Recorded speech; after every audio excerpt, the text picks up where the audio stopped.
సమయంలో పరిశుద్ధ గ్రంథంలో నుండి ఈ దిన వాక్య భాగాన్ని మనం అందరం కలిసి ధ్యానించేద్దాం. అందరం కలిసి లేచి నిలబడి ఈ కీర్తన ఉత్తర ప్రత్యుత్తరంగా చదువుదాం. కీర్తనలు 49వ కీర్తనల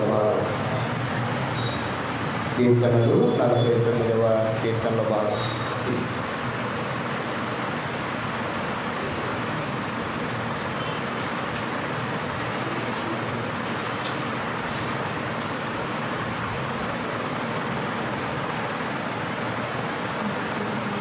సర్వజనులారా ఆలకించుడి.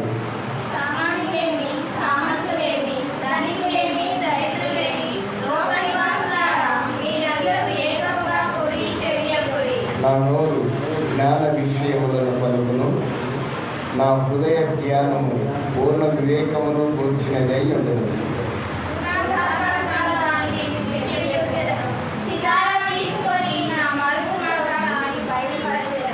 నా కొరకు పొంచి వారి దోష కృత్యములు నన్ను చుట్టుకొనినప్పుడు ఆపత్కాలములలో నేనేలా భయపడవలెను.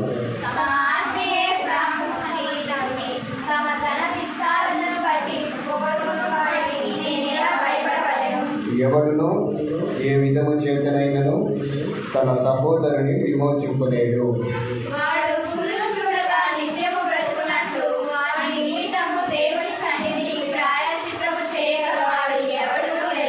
వాని ప్రాణ విమోచన ధనము బహు గొప్పది, అది ఎన్నటికి తీరక అట్లుండవలసినదే.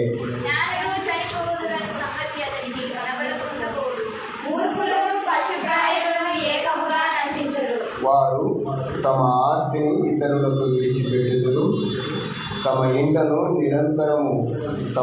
నిరంతరము నిలుచుననియు తమ నివాసములు తరతరములకు ఉండుననియు వారు అనుకొందురు. తమ భూములకు తమ పేర్లు పెట్టుదురు.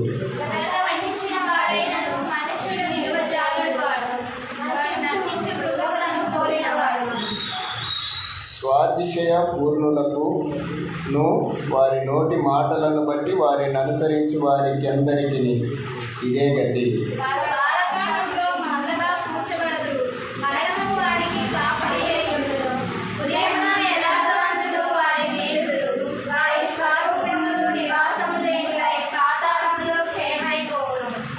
దేవుడు నన్ను చేర్చుకొనును, పాతాళ బలములో నుండి ఆయన నా ప్రాణమును విమోచించును.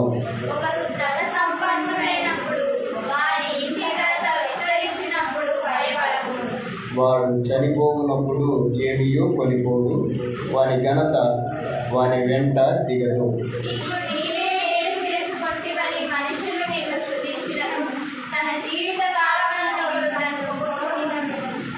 అతడు తన పితరుల తరమునకు చేరవలెను, వారు మరి ఎన్నడూ పెరుగుచూరు.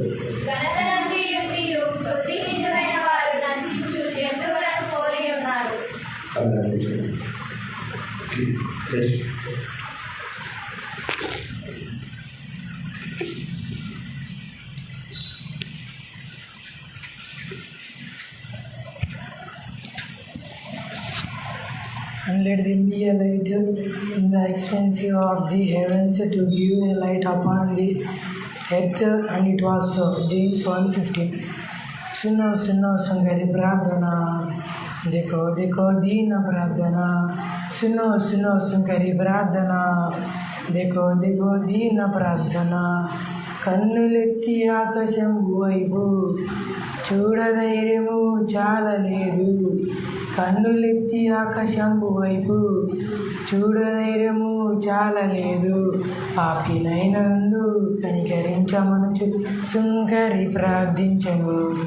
పాపినైనందు కనికరించమనుచు సుంకరి ప్రార్థించను. సునో సుంకరి ప్రార్థన, దిగో దీన ప్రార్థన. సునో సంకరి ప్రార్థన, దిగో దీన ప్రార్థన. ప్రజలు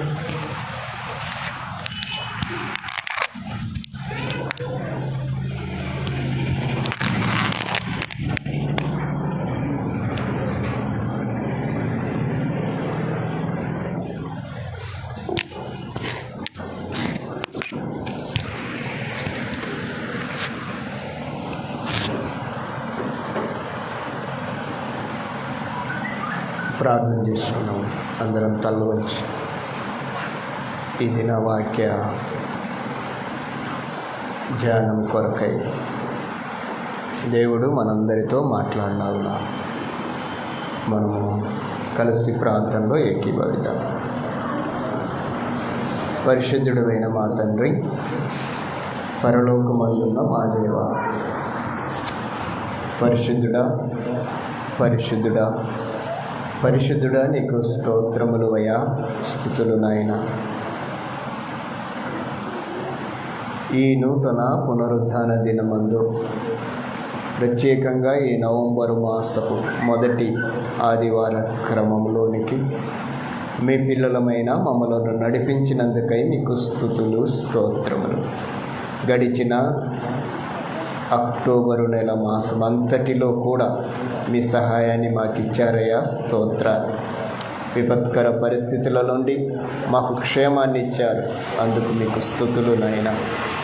ఈ దిన ఆరాధన కొరకై మమ్మలను మీరు నడిపించి ఇంతవరకు ఈ దిన ఆరాధన క్రమంలో కొనసాగించిన విధానమునకై ఆత్మీయతకై స్తోత్రాలు.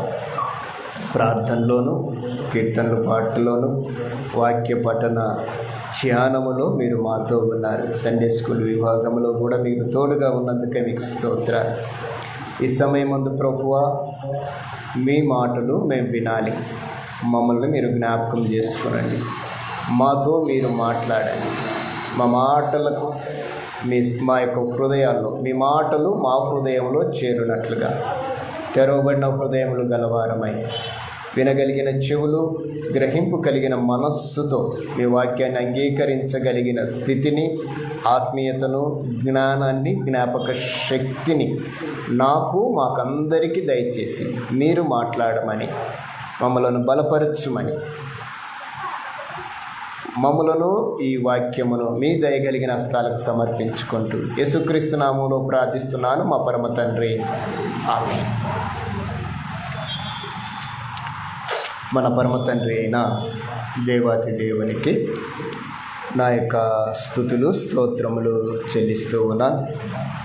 ఈరోజు ప్రత్యేకంగా ఈ దిన ఆరాధన క్రమం కొరకై కూడి వచ్చిన మిమ్మల్ని అందరినీ కూడా ప్రేమపూర్వకంగా ఆహ్వానిస్తూ మీ అందరికీ కూడా వందనాలు చెల్లిస్తున్నాను. అందరికీ వందనాలమ్మా.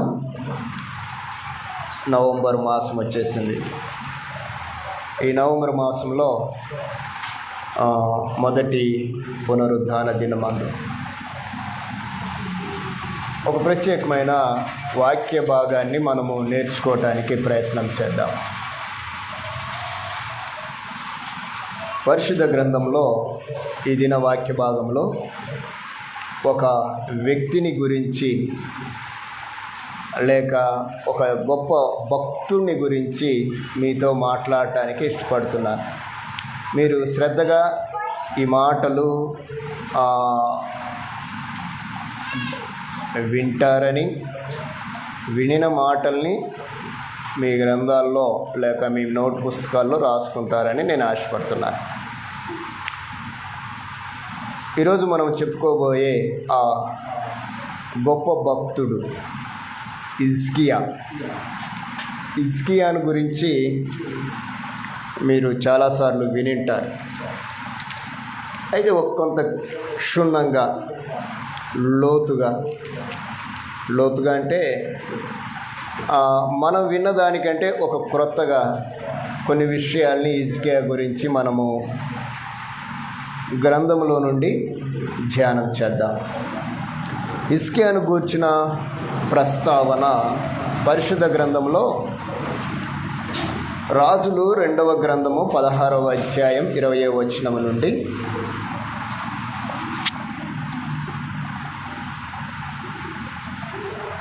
21:3 వచనంలో కనపడుతుంది. అలాగే దినవృత్తాంతములు 3వ అధ్యాయము 13వ వచనంలోను 4:41లో ఆయన పరిచయం కనపడుతుంది. సంపూర్ణ వివరణ 2వ దినవృత్తాంతముల గ్రంథము 29వ అధ్యాయం నుండి 33వ అధ్యాయం వరకు హిజ్కియాను గురించి రాయబడింది. బాగా వినాలి. హిజ్కియాను గురించి 2వ రాజుల గ్రంథము 16వ అధ్యాయం 20వ వచనం నుండి 21వ అధ్యాయం 3వ వచనం వరకు హిజ్కియాను గురించి రాశారు ఒక చోట. మరొక చోట దినవృత్తాంతములు 2వ గ్రంథము 29వ అధ్యాయం 1వ వచనం నుండి 33వ అధ్యాయం 3వ వచనం వరకు రాయబడింది. మరొక చోట హిజ్కియాను గురించిన ప్రస్తావన యెషయా గ్రంథము 36వ అధ్యాయము 1వ వచనం నుండి 39-8 వచనాల్లో హిజ్కియాను గురించి రాయబడింది. 2 చోట్ల పరిచయం ఉంది. అతని గురించిన వంశవృక్షాన్ని వివరించే క్రమంలో దినవృత్తాంతములు 1వ గ్రంథంలో వంశవృక్షాన్ని వివరించే క్రమంలో 3వ అధ్యాయం 13వ వచనంలోను 4వ అధ్యాయం 41వ వచనంలో హిజ్కియాను గురించి రాయబడిన మాటల్ని మనం గ్రంథంలో చూస్తాం. ఇంకా ఆయా స్థలాల్లో ఆయా భాగాల్లో హిజ్కియాను గురించిన ప్రస్తావన మనము వింటూ ఉన్నాం. హిజ్కియాను గురించి ఇంత విధంగా రాసిన విధానము మనము ఆలోచన చేయాలి. ఎవరు హిజ్కియా అంటే, ఇశ్రాయేలీల రాజ్యము విభాగింపబడిన తర్వాత ఇశ్రాయేలు రాజులు, యూదా రాజులు విభాగింపబడిన క్రమంలో 3 రాజులు సంయుక్త పరిపాలన చేశారు ఇశ్రాయేలుని. వారు సౌలు గారు, దావీదు గారు, సొలొమోను. 3 రాజులు సంయుక్తంగా ఇశ్రాయేల్ని పరిపాలన చేశారు. వారి తదనంతరము సొలొమోను కుమారుడుని యొక్క కాలంలో రాజ్యము విభాగింపబడి యూదా రాజులు, ఇశ్రాయేలు రాజులుగా ఇశ్రాయేలు దేశము 2 భాగాలుగా విభాగింపబడింది. మీరు ఈ చరిత్ర కొంచెం గుర్తుపెట్టుకోండి. 3 రాజులు సంయుక్తంగా ఇశ్రాయేల్ని పరిపాలన చేశారు. తర్వాత సొలొమోను రాజు తర్వాత రాజ్యము 2గా విడిపోయింది. ఇజ్రాయెల్ దేశము ఒకవైపు, యూదా దేశము ఒకవైపు విడిపెట్టింది. ఇజ్రాయేలుకు రాజధాని మరొక స్థలం అయితే యూదులకు రాజధాని యెరూషలేముగా వారు అక్కడనే ఉండిపోయారు. నేటికి అదే ఉంది యూదులది. ఇశ్రాయేలీల రాజుల క్రమంలో చివరిగా సిద్కియా రాజు కాలంలో ఈ యూదా దేశపు జనమంతా కూడా బబులోను చెరకు వెళ్ళిపోతారు. ఇశ్రాయేల్ రాజుల కాలంలో చివరి రాజైన హోషేయ కాలంలో వీరు అష్షూరు చెరకు వెళ్ళిపోతారు.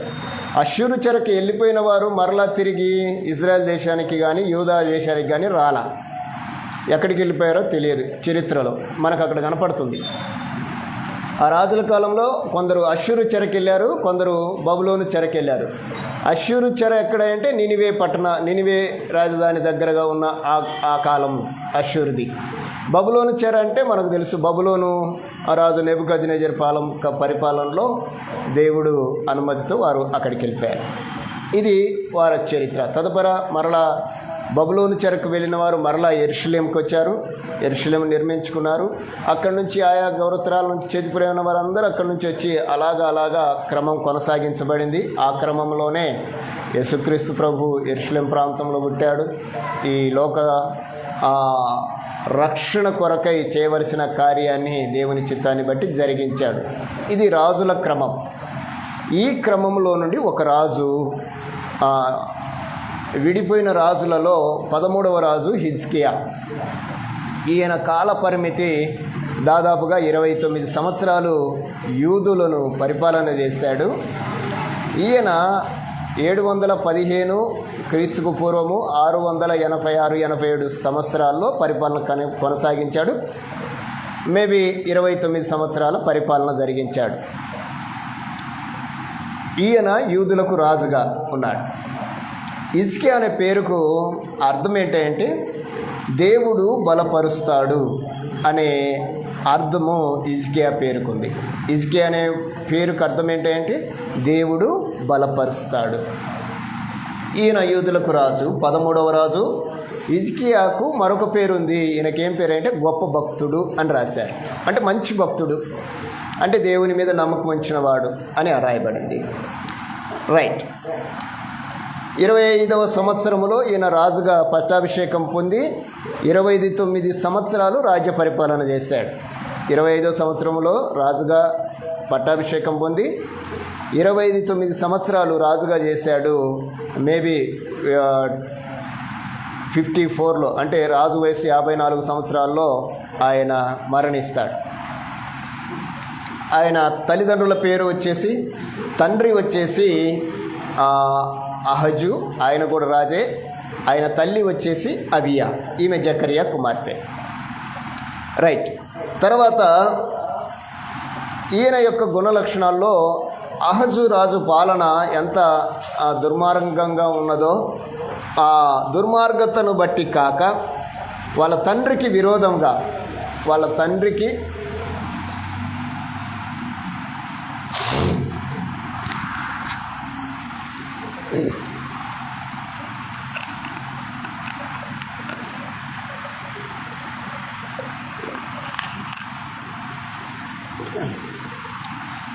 విరోధంగా అంటే అహజు రాజు పాలన దుర్మార్గంగా ఉండేది.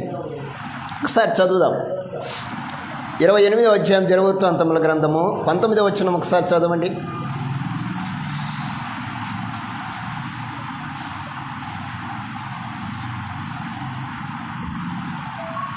అహజు రాజు గురించి చదువుదాం, కొంత భాగమే.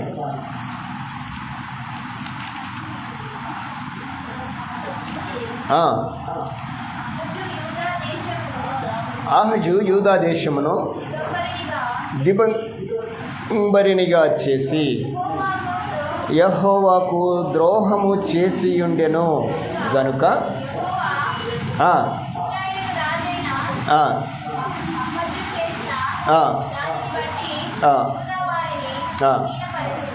రైట్. ఈయన చేసిన కార్యాన్ని బట్టి యూదా వారిని హీనపరిచాడు. రైట్. ఆయన కుమారుడే హిజ్కియా.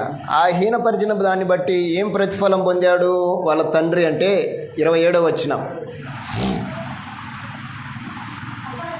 అహజు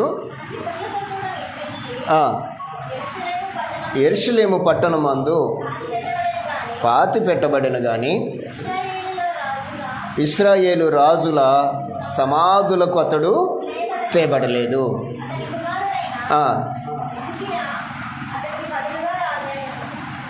చనిపోయాడు, సమాధి చేశారు. యెరూషలేములోనే చేశారు కానీ రాజుల సమాధులలో, బాగా వినాలి, చచ్చిపోయాడు, సమాధి చేశారు. ఎక్కడ చేశారో తెలియదు. యెరూషలేములో అయితే చేశారు కానీ చేరవలసిన స్థలానికి ఆయన చేరలే. అంటే తండ్రి ఆయన వాళ్ళ నాన్న పరిపాలన ఎలా ఉన్నదో మనము గ్రంథంలో చరిత్రలో చదివితే తెలుస్తుంది. అతడు దేవుని దృష్టికి ఏం చేశాడంటే ద్రోహము చేశాడు అని రాయబడింది. అది ఆయన యొక్క స్థితి. తర్వాత హిజ్కియా వచ్చాడు, చక్కగా పరిపాలన చేస్తున్నాడు.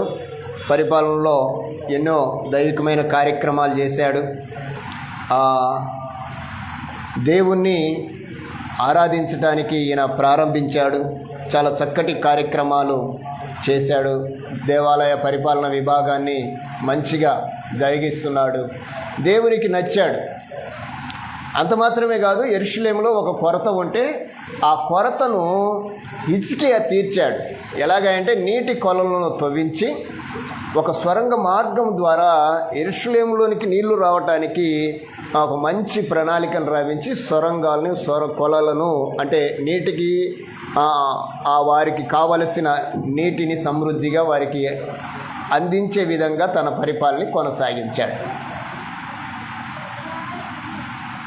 అలాంటి రాజు గురించి ఒక ప్రత్యేకమైన వ్యాసం మనం చదువుతాం. ఆయన పరిపాలన గురించి ఎక్కువగా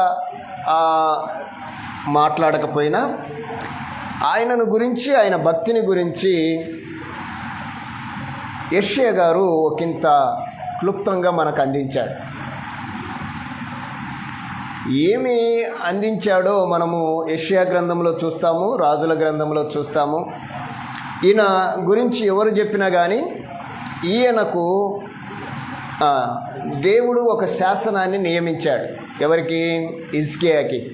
హిజ్కియా నువ్వు చనిపోతున్నావు అన్నాడు. ఎప్పుడంటే 46వ సంవత్సరములో హిజ్కియా దగ్గరికి దేవుడు యెషయాను పంపించి నువ్వు చనిపోతావు, నువ్వు ఇక నీ ఇల్లు చక్కపరుచుకోమని చెప్పినప్పుడు హిజ్కియా ఒక ప్రార్థన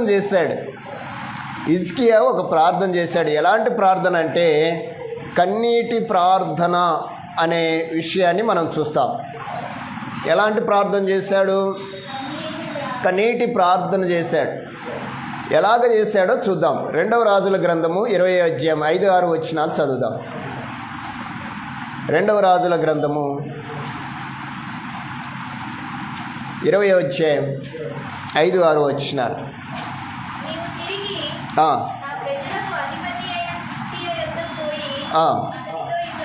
అతనితో ఇట్లను,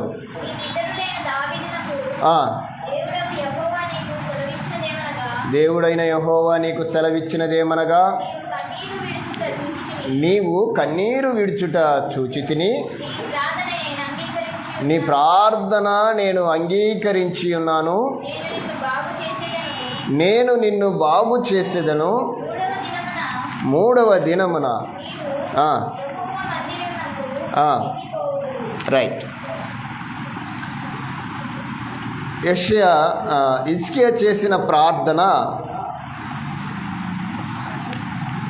దేవుడు విన్నాడు అని దాంట్లో మనం చూస్తాం.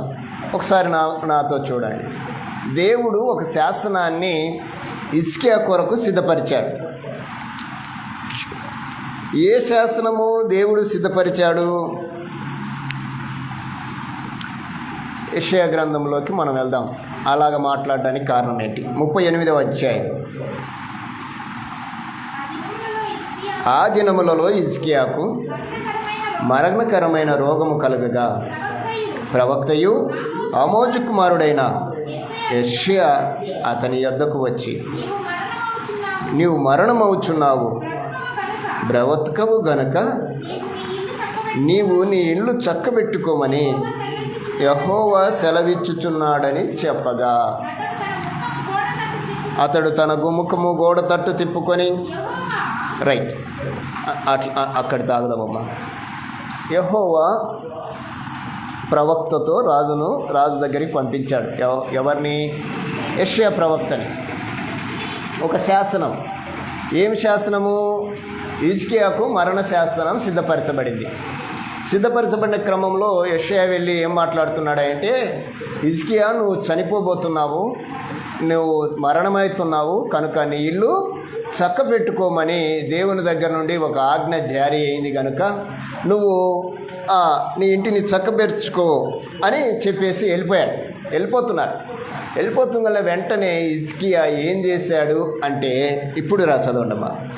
గోడ తట్టు తన ముఖము తిప్పుకొని, యెహోవా యథార్థ హృదయుడనై సత్యముతో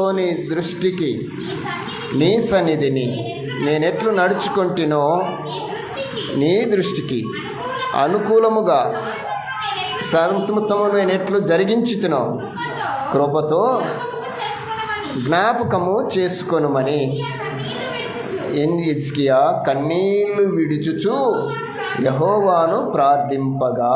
రైట్, అంతవరకు అయిపోదాం. ఇప్పుడు దేవుడు మరణ శాసనాన్ని హిజ్కియా విషయంలో రాశాడు. ఏమని? ఇంక చనిపోతున్నాడు హిజ్కియాకు మీరు తెలియజేయండి అని. హిజ్కియాకు ఒక రోగం వచ్చింది రాజుగా ఉన్నప్పుడే.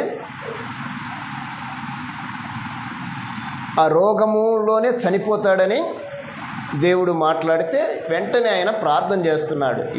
ఏ స్థితిలో చేస్తున్నాడు అని మనం ఆలోచన చేస్తుంటే ఆరోగ్యకరమైన స్థితిలోకి చేయటంలే. ఒక రోగం వచ్చింది లేదా సమస్య వచ్చింది, ఆ సమస్యను బట్టి అతడు కృంగిపోతున్నాడు. కుంగిపోయే క్రమంలో కానీ అతనికి బ్రతకాలనే ఆశ అయితే ఉంది. బ్రతకాలనే ఆశ ఉన్న ఆ టైంలో ప్రవక్త వచ్చి చెప్పాడు, నువ్వు చచ్చిపోతున్నావు, నువ్వు రెడీగా ఉండు అని చెప్పాడు. అంటే నీ ఇల్లు చక్కబెట్టుకో, నువ్వు స్టడీగా అయిపో, నువ్వు సిద్ధపడు అన్నట్లుగా మాట్లాడాడు. ఈయన ఆశ ఏంటంటే రోగమైనా నేను బ్రతకాలి అనే ఆశ రాజుగా. వెంటనే ఆయన ప్రార్థన చేయడం మొదలుపెట్టాడు. దేవుడు నియమించిన శాసనాన్ని లేకుంటే దేవుని యొక్క నోటి మాటను కూడా మార్చగలిగినది ఏంటంటే ప్రార్థన అనేది మనం ఆలోచన చేయాలి. కొంచెం జాగ్రత్తగా ఈ విషయాన్ని మనం ఆలోచన చేద్దాం. కుటుంబ జీవితాల్లో కొన్ని దేవుడు అనుమతిస్తాడు. మీరు బాగా వినాలి. మన యొక్క ఆత్మీయ జీవితాన్ని పరిశీలన చేయటానికే కానీ, మనల్ని పరీక్షించటానికే కానీ ఏవైనా దేవుడు అనుమతిస్తే ఆ అనుమతికి మనము సర్వసాధారణంగా తల వంచుతాం. మానవుని యొక్క నైజం ఏంటంటే ఇంకా నీ చిత్తమండి అంటాం, అంతవరకే. ఇప్పుడు సర్వసాధారణంగా దేవుడు అదే ప్రవక్తను మన దగ్గరికి పంపిస్తే మనం ఏమంటాము? సరే దేవుడు చెప్పినట్టే కానీలే అంటాం, అంతేనా? అంతకుమించి మనం ఏం మాట్లాడాం. కానీ హిజ్కియా మనకు ఒక పాఠాన్ని నేర్పుతున్నాడు. ఒక ఆత్మీయతను దైవికంగా దేవుని నియమాన్ని కూడా మార్చగలము మనము అన్నట్లుగా మాట్లాడుతున్నాడు. ఒకసారి దేవుడు డిసైడ్ అయితే ఇక మార్చడు. ఆదాము అవ్వల్ని తోటలోకి వెళ్ళగొట్టి మళ్ళీ వస్తారేమని ఏం చేశాడు? ఖడ్గజ్వాలని అడ్డుపెట్టాడు. అంటే దేవుడు మాట మార్చుకోడు, ఇది మనకు తెలిసిందే. కానీ తన పిల్లల ఎదుట ఆయన తప్పకుండా తన మనసును మార్చుకోగలడు అన్నట్లుగా హిజ్కియా మనతో ఒక పాఠాన్ని నేర్పిస్తున్నాడు. ఏంటి ఆ పాఠం అంటే, మరణ శాస్త్రం బయలుదేరినప్పటికీ ఈయన ప్రార్థన చేశాడు. ప్రార్థన చేసేసరికి దేవుడు ఏమనుకున్నాడు? తన మాటని మార్చేశాడు. ఏమని మార్చాడంటే, ఈయన చెప్పి వెళ్ళిపోతున్నాడు, కొంత దూరం ప్రయాణం అయిపోయాడు. ఆ ప్రయాణంలో మరలా యెషయాకి యెహోవా వాక్కు బయలు వెళ్ళిపోయింది.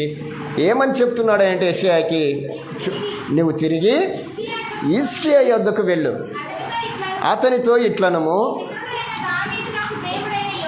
నీ పితరుడైన దావీదునకు దేవుడైన యెహోవా నీకు సెలవిచ్చినదేమనగా, నీవు కన్నీళ్లు విడుచుట చూచి తిని నీ ప్రార్థన నేను అంగీకరించి ఉన్నాను.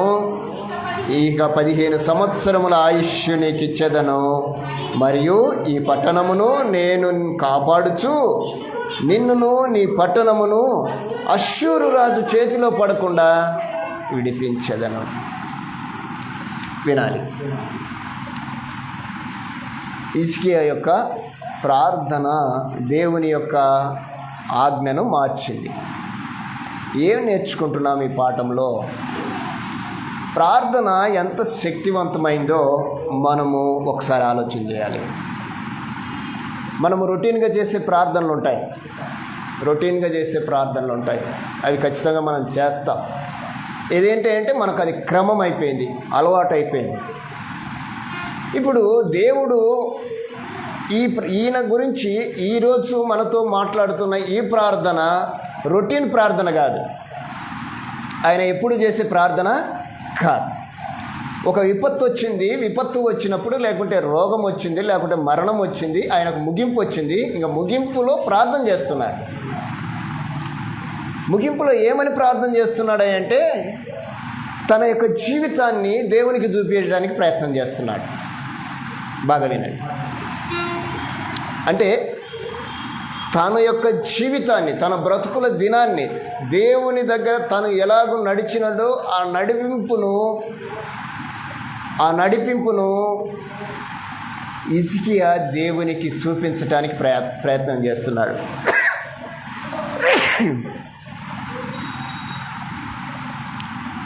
ఎలా మాట్లాడుతున్నాడు ఆయన ప్రార్థనలో? ప్రార్థన అంటే అర్థం తెలుసు కదా మనకి, దేవునితో మాట్లాడటమే. ఎప్పుడన్నా దేవునితో ముఖాముఖిగా మాట్లాడామా? చెప్పండి. ముఖాముఖిగా మాట్లాడుతున్నామా? ఎట్లా మాట్లాడుతున్నాం? ముఖాముఖిగా మాట్లాడు. చాలా జాగ్రత్తగా వినండి. క్రైస్తవ జీవితానికి, లేకుంటే దేవుని పిల్లలకి ఊపిరి ఏంటి అంటే, బాగా వినండి, క్రైస్తవులకి లేకుంటే దేవుని పిల్లలకి, భయభక్తులతో దేవునిని ఆరాధించే వారికి, ఆయన పిల్లలకి ఊపిరి ఏంటి అంటే ప్రార్థన. మన జీవితంలో ఆత్మీయతలో సరి అయిన ప్రార్థన లేకపోతే మనం బ్రతికి ఉండి కూడా చనిపోతాం. ఊపిరి లేకపోతే చనిపోతాం కదా మనము. అట్ ద సేమ్ దేవుని పిల్లలకి ప్రార్థన ఊపిరి లాంటిది. అంటే ప్రాణం ఏంటంటే దేవుని పిల్లలకి ప్రార్థన. ఈరోజు చాలామందికి ప్రార్థన విధానం తెలియదు. ప్రార్థన చేస్తారు, ప్రార్థన చేయడం రాదంటాంలే, ప్రార్థన విధానాలు తెలియదు.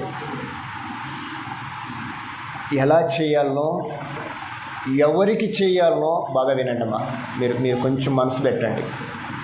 ఎలా చేయాలనో, ఎవరికి చేయాలనో, ఏ కోణములో ఏ విధంగా సంభాషించాలనో మనకు తెలియదు. చాలామందికి తెలియదు, అందరికీ అని నేను చెప్పటంలే. నీకు తెలుసా, మీ మమ్మీ డాడీని ఎలా అడుగుతావు నువ్వు? ఎలా పడితే అలా అడుగుతావు, నువ్వు వాళ్ళ కన్న బిడ్డవు కాబట్టి.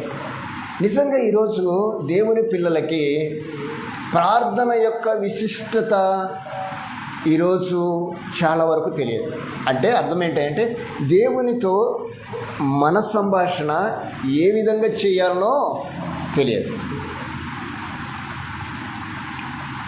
ప్రార్థన గురించి బైబిల్లో చాలా ప్రాముఖ్యమైన విషయాలు దేవుడు మనకు నేర్పించడానికి ప్రయత్నం చేస్తున్నాడు. ఏంటి ఆ ప్రయత్నం అంటే, ప్రతి ఒక్క వ్యక్తిని మన ముందుకు తీసుకొచ్చి మాట్లాడుతుంటాడు. మీరు ప్రార్థన గురించి చాలా విషయాలు మీకు తెలుసు. అన్నను మన దగ్గరికి తీసుకొచ్చాడు. ఏం చెప్తుంది అన్న ప్రార్థన మనకేం నేర్పిస్తుంది? ఏం నేర్పిస్తుంది అంటే, ఒక లోటును ఎలా తీర్చుకోవాలో. ఆమె ప్రార్థన కూడా ఎలాంటి ప్రార్థన? కన్నీటి ప్రార్థనే. మీరు బైబిల్లో చూడండి, కన్నీటి ప్రార్థనలో ఉండబడిన శక్తి. అంటే మీరు ఏడుస్తూ నటించే ప్రార్థనలు కాదు. ఈరోజు చాలామంది ఏడుస్తూ నటిస్తున్నట్టు చేసేటోళ్ళు ఉన్నారు. మీరు చూడండి, అది కాదు ఆయన అనేది. అన్నాకు ఏమి లేదు, పిల్లలు లేరు, మందిరానికి వెళ్ళడే, ఎప్పుడు మందిరానికి వెళ్తూనే ఉంది. కానీ ఒకరోజు తీర్మానం చేసుకొని మందిరానికి వెళ్ళి ప్రార్థన చేస్తుంది. ఎలా ప్రార్థన చేస్తుంది అంటే, కన్నీటితో ప్రార్థన చేస్తూ ప్రార్థనలో దేవునితో మాట్లాడుతుంది. ఏమనే తెలుసా? నీవు నాకు ఒక మగపిల్లనిస్తే వాణ్ణి నీకు ఇప్పగిస్తాను. ఇప్పుడు ఎట్ ద సేమ్ ఇక్కడ హిజ్కియా కూడా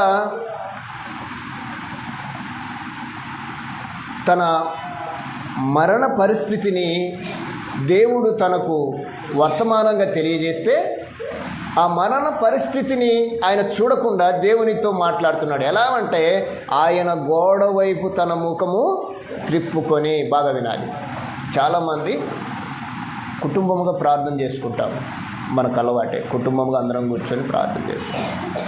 ఏకాంతంగా ప్రార్థన చేస్తామా? ఏకాంతంగా అంటే గదిలోకి వెళ్ళి తలుపేసుకొని ప్రార్థన చేస్తామా? చేస్తాంగా? చేయమా? చేస్తాం. తలుపు అయితే వేస్తాం, కానీ ఇంకోటి చెప్పండి, గది తలుపు వేస్తాం, కానీ మన హృదయ తలుపు తెరిచే ఉంటుంది కదా. మీరు ప్రార్థన చేయండి. నేను నా స్వయంగా అనుభవించిన అనుభవాన్ని చెప్తున్నాను. తలుపు వేస్తాం, కానీ మన హృదయం యొక్క తలుపు మాత్రం అంత త్వరగా మూసుకుంటుంది. ఎప్పుడైతే మోకరిస్తామో మన తలుపు వెంటనే తెరుచుకుంటుంది. ఇది నిజం. మీరు కాదన్నా కానీ నేను ఒప్పుకోను. అది మూయబడాలి. గది తలుపు మూయబడాలి, మన హృదయపు తలుపు కూడా మూయబడాలి. అందుకే మనం సర్వసాధారణంగా ప్రార్థన అంటుండగానే కళ్ళు మూస్తాం. ఎందుకో తెలుసా? ఇక ఏది కూడా నాకు కనపడకూడదు, నాకు కనపడితే ఎవరు కనపడాలి? దేవుడే కనపడాలి అనే ఆలోచన. దేవుడే కనపడాలనే ఒక ఉన్నతమైన ఉద్దేశం అది. అంటే ఇంకా మన తలంపులో కానీ ఆలోచనలో కానీ మరొకటి కనపడుతుందంటే, మనం ప్రార్థన చేసేటప్పుడు బాగా వినండి అమ్మా, మన హృదయపు యొక్క తలుపు తెరిచే ఉంది అని అర్థం. మోకరిస్తుంగలనే ప్రార్థనలో ఎప్పటికైనా గుర్తుపెట్టుకోండి, ఇక లోకం కనిపించకూడదు, మనం కూడా కనిపించకూడదు. మనకు ఏం కనిపించాలి అంటే, దేవుని సముఖమే కనిపించాలి, లేదా వాక్యము కనిపించాలి. మీకు అలాగిన మీకు నా హృదయ తలుపు మూసుకోలేదు అనుకుంటే గిన మీరు లేఖనాల్ని ఎత్తిపట్టండి. అర్థమవుతుందమ్మా? లేఖనాల్ని ఎత్తిపట్టండి. లేఖనాల్ని సర్వసాధారణంగా మనము ఎత్తిపట్టం, మన తలంపుల్నే మాట్లాడుతుంటాం. అంటే లేఖనాలు ఎత్తిపట్టడం అంటే ఇప్పుడు ఒక వాక్యం ఉంది, ఆ వాక్యాన్ని మనం ఎత్తి చూపించాలి ఆయనకి. అంటే చూపించడం అంటే ఆయనకు తెలియదని కాదు. ఇప్పుడు హిజ్కియా లేఖనాన్ని చూపిస్తున్నాడు. నేనెట్లు నీ యందు నడుచుకుంటునో అంటే హిజ్కియా ఏమేమి చేశాడో గ్రంథంలో రాశాడు దేవుడు. రాశాడా లేదా? రాసిన దేవునికి మరలా ఆయన ఏం చెప్తున్నాడంటే ఇదిగో నేను ఇలా చేశాను అని చెబుతుంగలే దేవుడు వెంటనే తన నిర్ణయాన్ని మార్చుకున్నాడు.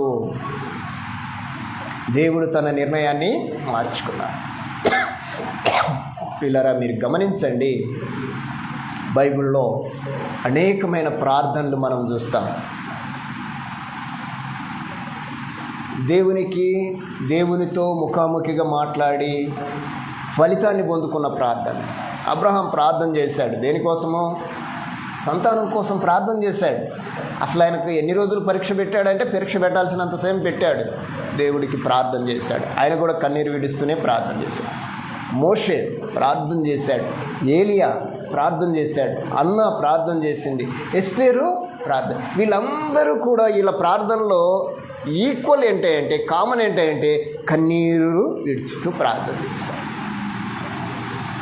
ఇంకొక ఎవరైనా ఉన్నారా కన్నీరు విడిచి ప్రార్థన చేసిన వారు? వీరు కాకుండా యోబు, రైట్. ఇంకా అమ్మా మోషే, అబ్రహాము, మోషే, ఏలియా, హన్నా, ఎస్తేరు. వీరు కాకుండా ఇంకెవరైనా ప్రార్థన చేసిన వాళ్ళు ఉన్నారు, కన్నీరు విడుస్తూ ప్రార్థన చేసిన వాళ్ళు? యోఫ్తా కుమార్తెలు. ఇంకా మీరు దగ్గరికి రావాలి, చెప్పండి. ఇంకొంచెం దగ్గరికి రండి.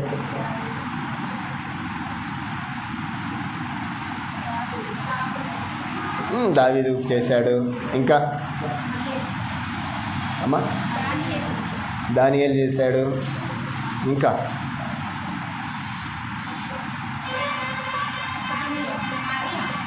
మరియా, పాపాత్మురాలైన మరియా, మగ్దలేని మరియా, వ్యభిచారమందు పట్టబడిన మరియా, రక్తస్రావం గల మరియా, వీళ్ళందరూ కన్నీరుతో. ఇంకెవరైనా చేశారు అలాగ ప్రార్థన? వాళ్ళందరూ వాళ్ళ కోసం చేశారు. మనందరి కోసం ఎవరైనా చేశారు అలాగా? రండి ఎక్కడికి రండి చెప్తాను. యేసుక్రీస్తు ప్రభువారు చేసిన ప్రార్థన ఎలాంటిదో మీరు ఒకసారి ఆలోచించారు. ఆయన ఎక్కడ చేసేటోడు? కొండ మీద వెళ్ళాడు. ఎలా చేసేవాడు?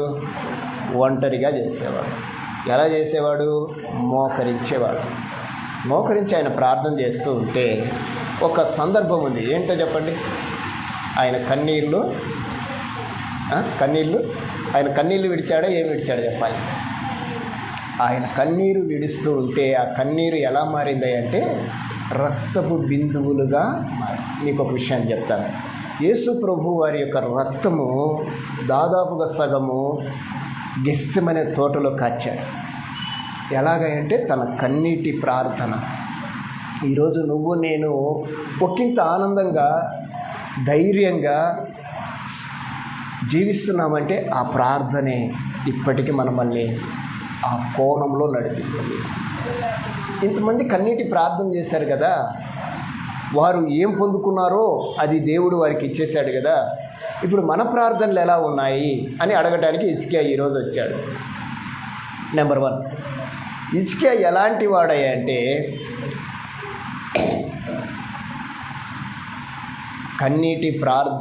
కన్నీటితో ప్రార్థించేవాడు. మొదటి లక్షణం హిజ్కియాను గురించి.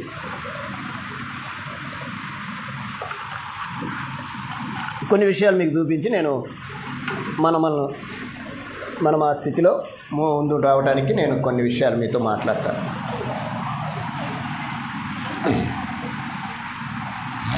కన్నీటి ప్రార్థనని ఆలకించిన వాడు దేవుడే.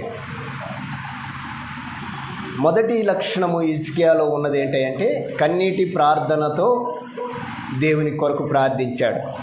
మీకు ముందే చెప్తున్నాను, ప్రార్థన అంటే దాని యొక్క స్ట్రక్చర్ ఇది. ఎలాగా చేయాలి? కుటుంబముగా ప్రార్థన చేయాలి, మోకరించి ప్రార్థన చేయాలి, క్రమంలో మనము మనుషులతో ఎలాగ మాట్లాడతామో, ఒక నాన్నతో కుమారుడు, ఒక నాన్నతో కుమార్తె, లేకుంటే ఒక భార్య భర్త భార్యతో ఎలాగ మాట్లాడతారో సర్వసాధారణంగా మాట్లాడినట్టుగా మాట్లాడాలి. దానికి కవితలు అల్లాల్సిన అవసరం లేదు. ఉందంటారా? ముఖాముఖిగా ఎలా మాట్లాడతామో, మనము దేవునితో మాట్లాడితే ఖచ్చితంగా చెప్పండి, దేవునితో మనం మాట్లాడేది ప్రార్థన అయితే మనతో దేవుడు మాట్లాడేదే వర్తమానం, లేకుంటే మెసేజ్. తన సేవకుల ద్వారా, తన పిల్లల ద్వారా, మన ద్వారా మాట్లాడేదే మెసేజ్, లేకుంటే వర్తమానం. బాగా వినండి, మనము దేవునితో మాట్లాడితే మనతో దేవుడు మాట్లాడతాడు, మన ద్వారా దేవుడు కూడా మాట్లాడతాడు. ఎప్పుడంటే మన ద్వారా దేవుడు మాట్లాడాలి అంటే మనం ముందు ఆయనతో మాట్లాడటమే ప్రార్థన. పౌలు గారి దగ్గరికి వెళ్తే అసలు ప్రార్థన అంటే ఏంటంటే ఆయన అంటాడు, నా హృదయాభిలాష నేను చేయు ప్రార్థన, నా ప్రార్థన పెదవుల నుండి వచ్చేది కాదు అంటాడు ఆయన. అంటే ప్రార్థన ఎక్కడి నుంచి రావాలి? నా హృదయంలో నుండి రావాలి. అంటే లోపల ఏముందో అది బయటికి రావాలి. బాగా వినండి, లోపల ఏముందో అది బయట దేవునికి మెన్షన్ చేయాలి. ఇప్పుడు హిజ్కియా కూడా బయట ప్రార్థన చేయటంలే, తన చుట్టూ ప్రార్థన చేయలేదు, తన లోపల ఏముందో దాన్ని దేవునికి చూపిస్తున్నాడు. ఏమని? నేను నీ దృష్టికి ఎలాగూ నడిచితినో, బాగా వినండి, యెహోవా యథార్థ హృదయుడనై సత్యముతో నీ సన్నిధిని నేనెట్లు నడుచుకొంటినో, నీ దృష్టికి అనుకూలముగా సమస్తమును నేనెట్లు జరిగించి తినో కృపతో జ్ఞాపకము చేసుకోమని హిజ్కియా కన్నీళ్లు విడుచుచు యెహోవాను ప్రార్థించెను. బాగా వినండి, ఇక్కడ ఏమని రాశాడంటే హిజ్కియా ప్రార్థన దేవుని హృదయాన్ని కరిగింపజేసి ఆయన ఉద్దేశాన్ని మార్చి మరణ శాసనం జీవశాసనముగా చేయబడింది. బాగా వినండి, ఆయన యొక్క ప్రార్థనలో విస్తారంగా ఏం మాట్లాడలే, ఒక వచనాన్ని మాట్లాడాడు. ఆ వచనంలో ఏడు సందర్భాలు ఉన్నాయి. 7 సందర్భాలు మీతో నేను పంచుకుంటాను. మొదటి సందర్భం రాజులు 2వ రాజుల గ్రంథం 23వ వచనంలో హిజ్కియా ప్రార్థన కనపడుతుంది. ఆ ప్రార్థనలో 7 కారణాలు ఉన్నాయి. అవేంటో మనం పరిశీలనంగా చూద్దాం. ఏంటి 7 ప్రార్థనలు అంటే, మొదటిది హిజ్కియా కన్నీటితో ప్రార్థించేవాడు. అంటే దేవుని యొక్క విషయంలో కన్నీటి ప్రార్థన ఆయన అలవర్చుకున్నాడు. కన్నీటి ప్రార్థన దేవుడు ఆలకించి రక్షించి స్వస్థపరచును, యుద్ధములు మార్పును, స్వార్థ ద్వారములు కూడా తీరుస్తాయి. అంటే మనము నేర్చుకునే పాఠం, కన్నీటి ద్వారా ఏం రాస్తాడో ఆయన చెప్తున్నాడు. విలాప వాక్యంలో ఒక మాట రాయబడి ఉంది. ఏమని రాయబడింది అంటే 2వ అధ్యాయం 19వ వచనంలో విలాప వాక్యములు 2వ ఆమా మొరపెట్టుము,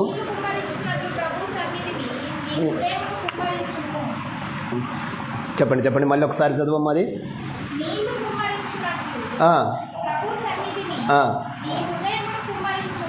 ఎప్పుడు? రే మొదటి జామంటే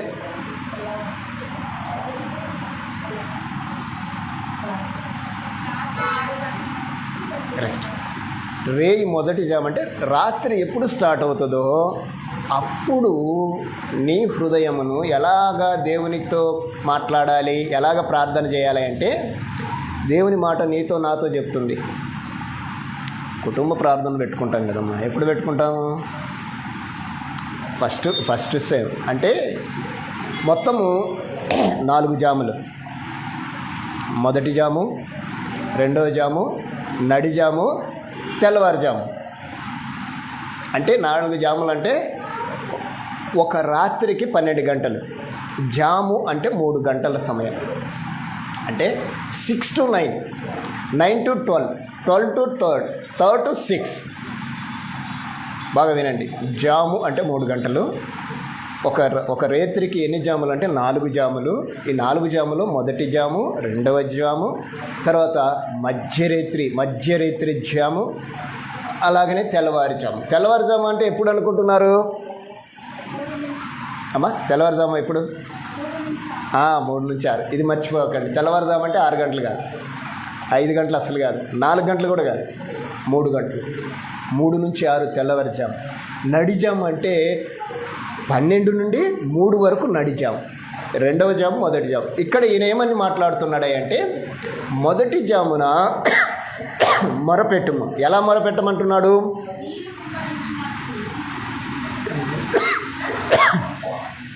నీళ్లు కుమ్మరించినట్లు. ఇప్పుడు పౌలు గారు దీన్ని కనెక్ట్ అయింటాడు నాకు తెలిసి, ఎందుకంటే ధర్మశాస్త్ర పండితుడు కదా.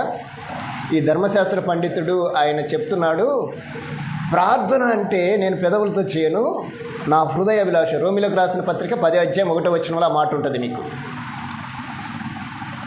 ఏమని ప్రార్థన చేస్తున్నాడు తెలిసిన? ఆ ప్రార్థన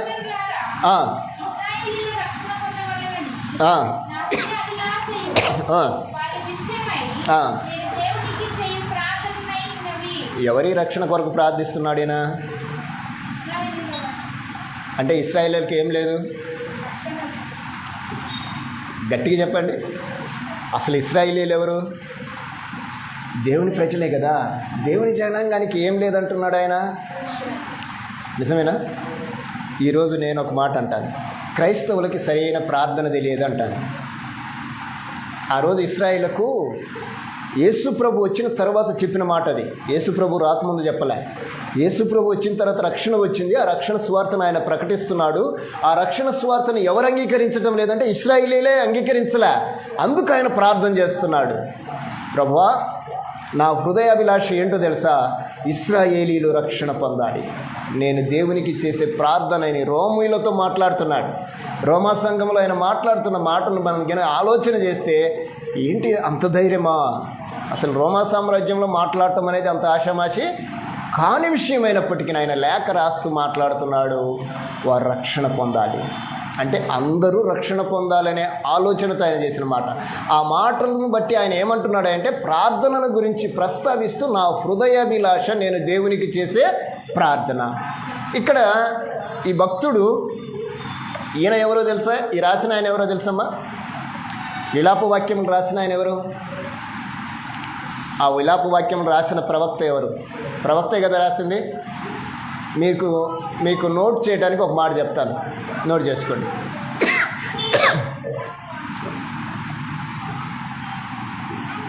ఎవరు చెప్తాను. బైబిల్లో ఒక ప్రవక్త ఉన్నాడు. ఆయనకు ఒక నిక్ నేమ్ ఉంది. ఏం పేరు అంటే ఏడుపు గొట్టు ప్రవక్త అని ఉంది. ఎవరైనా ఎప్పుడు మాట్లాడినా ఏడుస్తూనే మాట్లాడతాడు. ఆయన ఏడుస్తూనే చెప్తాడు. దేవుడు ఏం చెప్తే అదే చెప్తాడు. ఎంత బాధగా చెప్తాడంటే తన ప్రజలకంటే ఇశ్రాయేలీలు యూదులు బబులోను చెరకు పోకముందు వారితో ఉన్న ప్రవక్త ఎవరయ్యా అంటే ఇర్మియా. చెరలో ప్రకటించాడు. బాగా వినండి, ఇక్కడ మీకు ప్రవక్తలు కనపడతారు కింద. ఇర్మియా ప్రవక్త, యెషయా మీకాల తర్వాత వచ్చిన ప్రవక్త ఎవరంటే ఇర్మియా ప్రవక్త ఇక్కడ కనపడతాడు చూడండి. ఈ ఇర్మియా ప్రవక్తకు ఉన్న ఒక మంచి పేరు ఏంటంటే ఏడుపు గొట్టు ప్రవక్త. ఈయన రాసింది 2 పుస్తకాలు, ఒకటి ఇర్మియా గ్రంథము, రెండవది విలాప వాక్యాలు రాసిన ఆయన ఇర్మియా. ఇర్మియాకు ఉన్న పేరు ఏంటంటే కన్నీరుతో ప్రార్థన చేసేవాడు, కన్నీరుతోటే మాట్లాడేవాడు. అందుకే ఆయన ప్రవక్తలలో ఏడుపు గొట్టు ప్రవక్త అంటే ఆయన మాట్లాడితే తను దుఃఖించటం కాదు, ఆ మాటలు వింటున్న వారందరూ కూడా దుఃఖించేవారు. మీరు ఇర్మియా గ్రంథం చదివితే తెలుస్తుంది. ఆయన ప్రవచించిన ప్రతిసారి యూదులే కానీ ఇశ్రాయేలీలే కానీ యెరూషలేం ప్రాంతంలో ఉన్నవారే కానీ బహు దుఃఖంగా ఉండేవారు. దేవుడు చెప్పిందే చెప్తాడు కానీ దేవుడు చెప్పని మాత్రము చెప్పనివాడు. ఆ పుస్తకం రాసిన ఆయన ఇర్మియా. ఆయన అంటున్నాడు, మీరు లేచి రేయి మొదటి జామున మొరపెట్టుము అంటే అర్థం ఏంటి? ప్రార్థన చేయండి. ఎలాగ ప్రార్థన చేయమంటున్నాడు ఈయన? నీళ్లు కుమ్మరించినట్లు ప్రభు సన్నిధిని నీ హృదయమును కుమ్మరించు. అంటే ఒక ఎగ్జాంపుల్ మనకు చూపిస్తున్నాడు ప్రార్థనలో. ఒక ఎగ్జాంపుల్ అంటే హిజ్కియా అలా చేశాడు. ఎలా చేశాడు? కన్నీటిని ఏం చేశాడు? ఒలికించాడు. బాగా వినండి. కన్నీరు ఇప్పుడు ఏడ్చటం అంటే అర్థం ఏంటి? లోపల ఉన్న కన్నీళ్ళు బయటికి రావటమే కదా. కొంతమంది ఏడిస్తే కన్నీళ్ళు కూడా రావు. మీరు చూశారు ఎక్కడన్నా? నేను చాలాసార్లు చూశాను. అంటే నీళ్లు కుమ్మరించినట్లుగా మన హృదయాన్ని ప్రభు సన్నిధిలో కుమ్మరిస్తే ఆయన అంటున్నాడు, నీ ప్రార్థన ఆయన అంగీకరించడానికి ఇష్టపడుతున్నాడు. అలాగ చేసిన వాళ్ళు చాలామంది ఉన్నారు. హన్నా అలాగనే చేసింది. ఎలా వచ్చిందో తెలిసిన? బహు దుఃఖాక్రాంతురలై వచ్చి యెహోవా సన్నిధిని ప్రార్థన చేయుచు ఎలా చేసిందమ్మా? బహుగా, చెప్పండి, బహుగా ఏడ్చింది. అంటే తన హృదయంలో ఉండబడిన దానంతటిని కూడా క్రొమ్మరిస్తుంది. అంటే వాక్యాన్ని నెరవేర్పు ఇక్కడ మనకు కనపడుతుంది. అంటే ఏదైతే దేవుని మాటలు ఉన్నాయో అవి నెరవేర్పు కనపడుతుంది. అలాగే ఇశ్రాయేలుతో దేవుడు వారి ప్రార్థనని, ఇలాగా కొన్ని ప్రార్థనలు ఉన్నాయి. దావీదు కన్నీటి ప్రార్థన చేశాడు, రైట్. రెండవది హిజ్కియాను గురించి కన్నీటి ప్రార్థన చేసేవాడు. రెండవదిగా ఎప్పుడైతే సమస్య వచ్చిందో, వార్త తెలిసిందో వెంటనే ప్రార్థన చేసేవాడు. అంటే తక్షణమే ప్రార్థించిన హిజ్కియా. యెషయా మాట్లాడాడు, నువ్వు చచ్చిపోతున్నావు, ఇల్లు చక్కబెట్టుకో.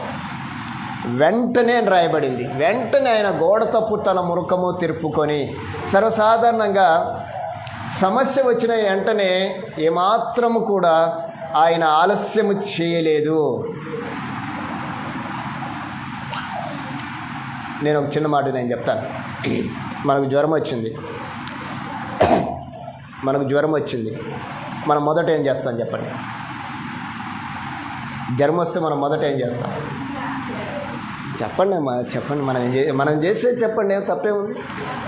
ట్యాబ్లెట్ వేసుకుంటాం, తగ్గలే, మళ్ళీ ఏం చేస్తాం? డాక్టర్ దగ్గరికి వెళ్తాం, ఆయన ఇంజెక్షన్ వేస్తాడు, తగ్గలే, ఏం చేస్తాం? బ్లడ్ టెస్ట్ చేస్తాం, మనకుండబడిన జ్వరం ఏంటో బయటకు వచ్చేసింది, మాత్రలు వాడుతున్నాం, తగ్గలే, ఏం చేస్తాం అమ్మా? అప్పుడు ప్రార్థన గుర్తొస్తుంది. గుర్తుపెట్టుకోండి, అందరం అంతే. ఒక్కదానికి అనారోగ్యం రావడానికి కారణం ఎవరు? ఒకవేళ మనకు అనారోగ్యం వచ్చిందనుకోండి, దాని అనుమతి ఎవరు ఇస్తారు చెప్పండి?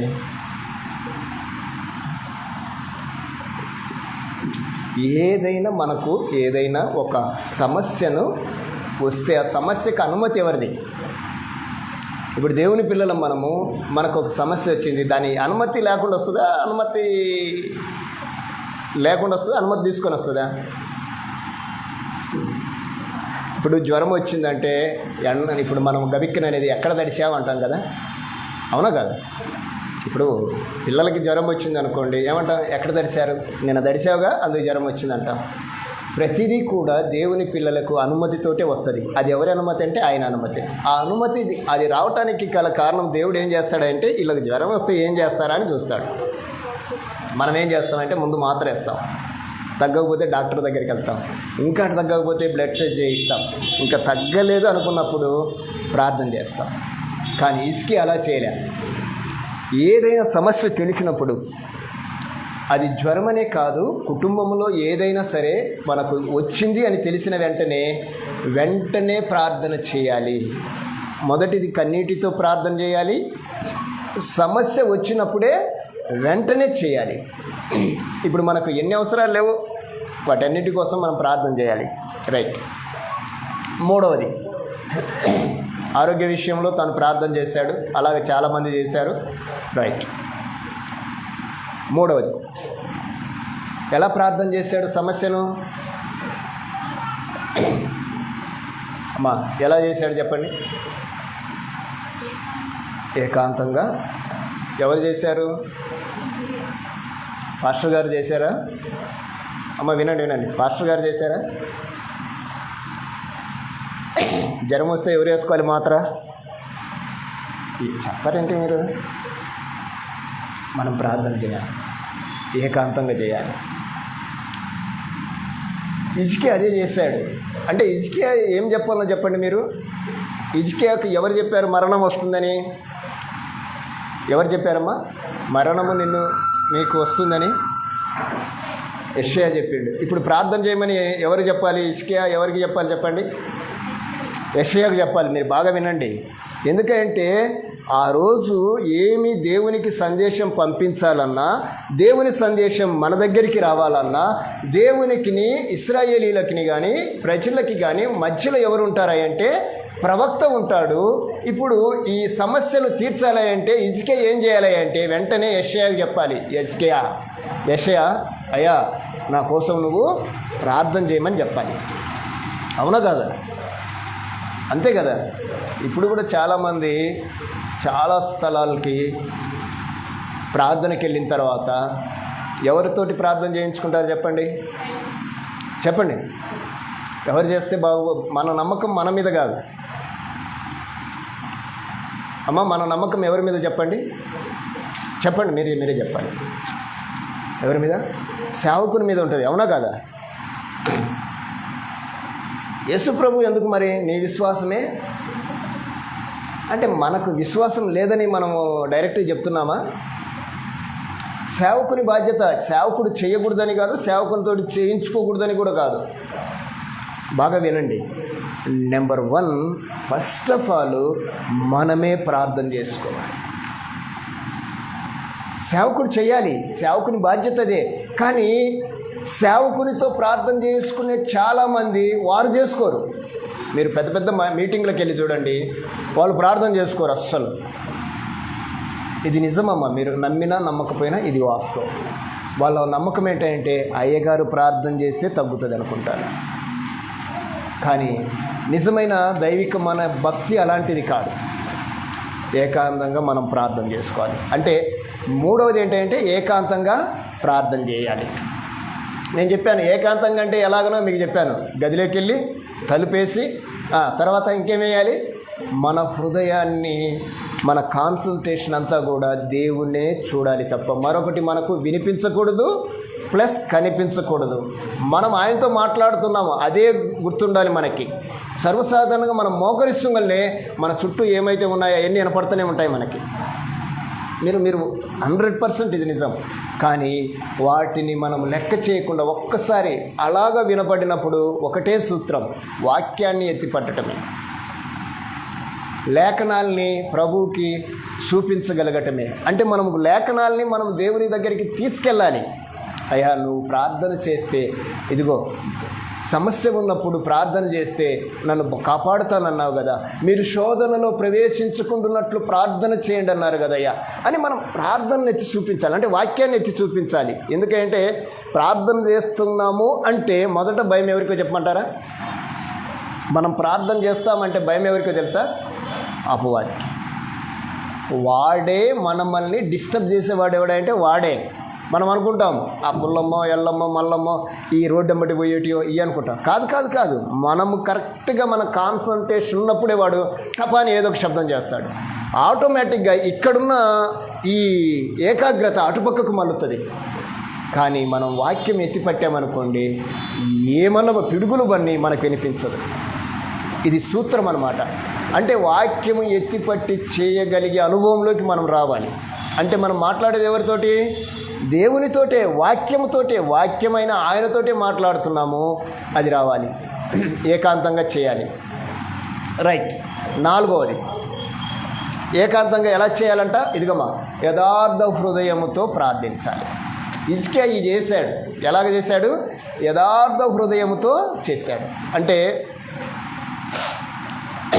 యథార్థ హృదయం, ఇలాంటి వాళ్ళు బైబిల్లో అనేకులు. అంటే లోపల ఏం దాచుకోకుండా, ఉన్నది ఉన్నట్టుగా కపటం లేకుండా ప్రార్థన చేయాలి. 4. నెంబర్ 5,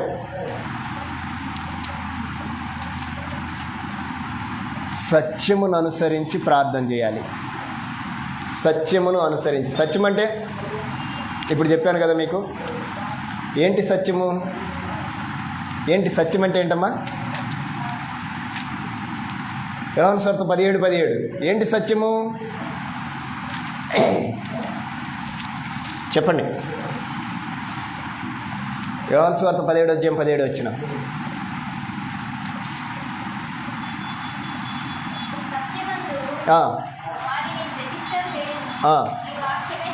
ఏంటి సత్యము?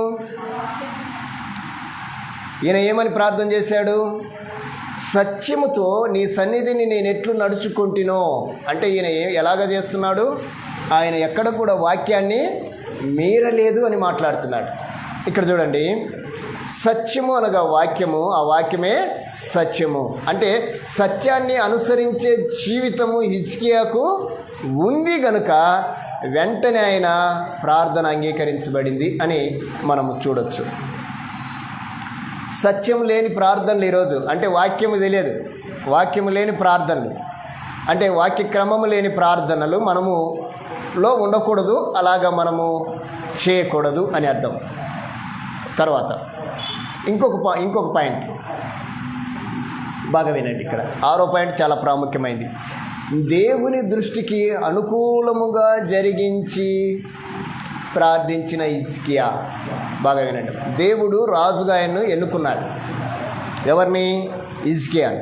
హిజ్కియాను దేవుడు ఎన్నుకున్నప్పుడు ఆ ఎన్నికలో, త్వరగా చూడండి, ఆ ఎన్నికలో దేవుని దృష్టికి అనుకూలంగానే జరిగించాడే తప్ప ఆయన దృష్టికి అనుకూలము కానిది ఏది కూడా జరిగించలేదు. కాబట్టి ఆయన మాట్లాడుతున్నాడు ఏమని? నేను నీ దృష్టికి అనుకూలముగా ఎలాగూ నెరవేర్చితినో,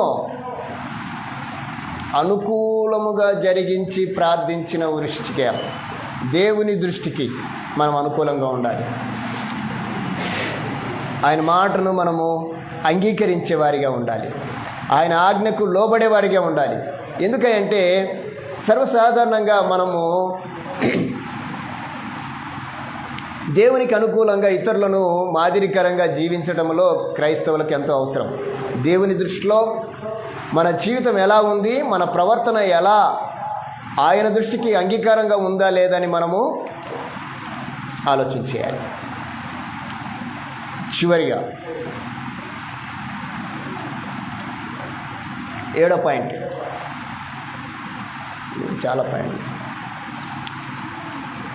చివరిగా ఆయన అంటాడు, సత్యమును అనుసరించి నీ ఎడల ఎలాగూ నడుచుకుంటునో అని చెబుతూ కృపతో నన్ను జ్ఞాపకము, ఏమన్నాడమ్మా?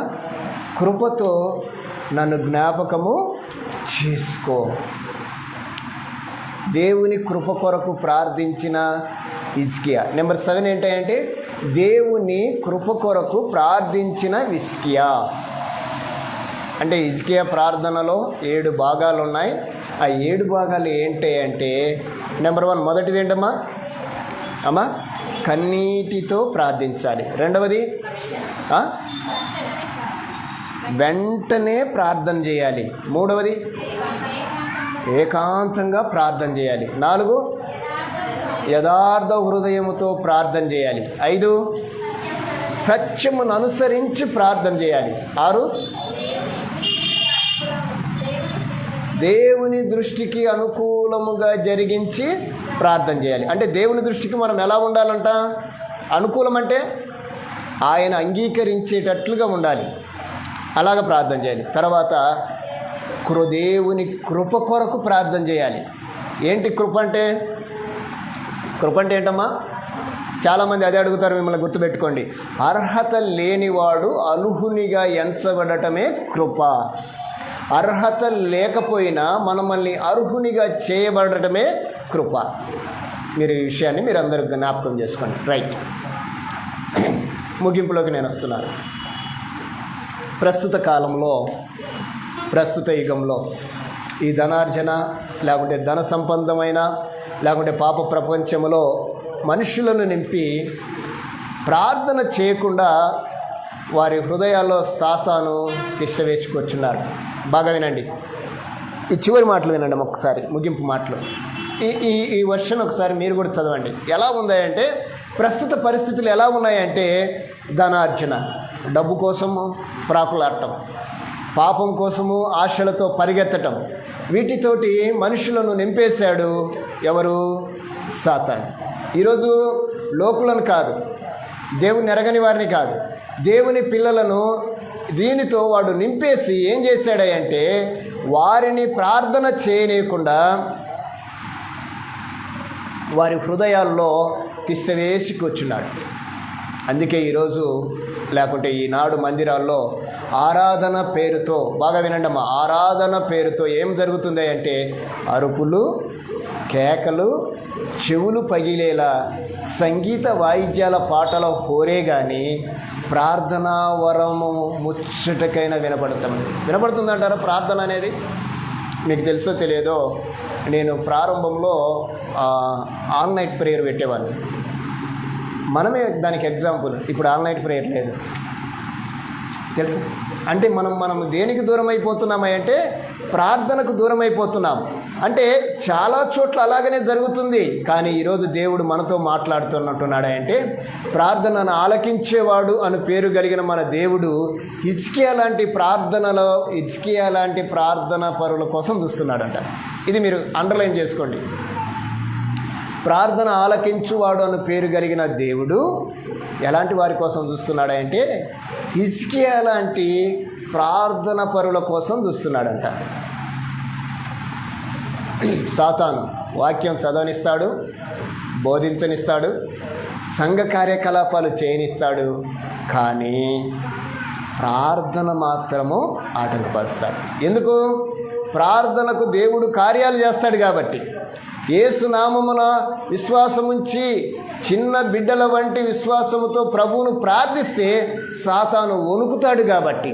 ప్రార్థన చేయని వారిని సాతాను వణికించగలడు, ప్రార్థన చేసేవారు సాతాన్ని వణికించగలడు. బాగా వినండి, ఇది గుర్తుపెట్టుకోండి. ప్రార్థన చేయని వారిని సాతాను వణికిస్తాడు, ప్రార్థన చేసేవారు సాతాన్ని వణికిస్తారు. మనం ఏ కోవలో ఉన్నామో చూసుకోండి. నా మట్టుకు నేను మీ నిమిత్తము ప్రార్థన చేయటము మానుకొనుట వలన యెహోవాకు విరోధముగా పాపము చేసిన వాడగనగుదును. సమూయేలు 1 గ్రంథము 12:23 ఈ మాట ఉంది, మీరు చదవాల్సిన పని లేదు. ఇక్కడ గ్రంథకర్త మాట్లాడుతూ, నేను ఒకవేళ మీ నిమిత్తము ప్రార్థన చేయబోతే, ప్రవక్త మాట్లాడుతున్నాడమ్మా, ఏమని అంటున్నాడు తెలిసిన? నా మట్టుకు నేను మీ నిమిత్తము ప్రార్థన చేయుట మానుకొనుటే యెహోవా నాకు విరోధముగా పాపము చేసిన వాడనగుదును. కనుక ప్రార్థన అనేది చాలా ప్రాముఖ్యమైంది.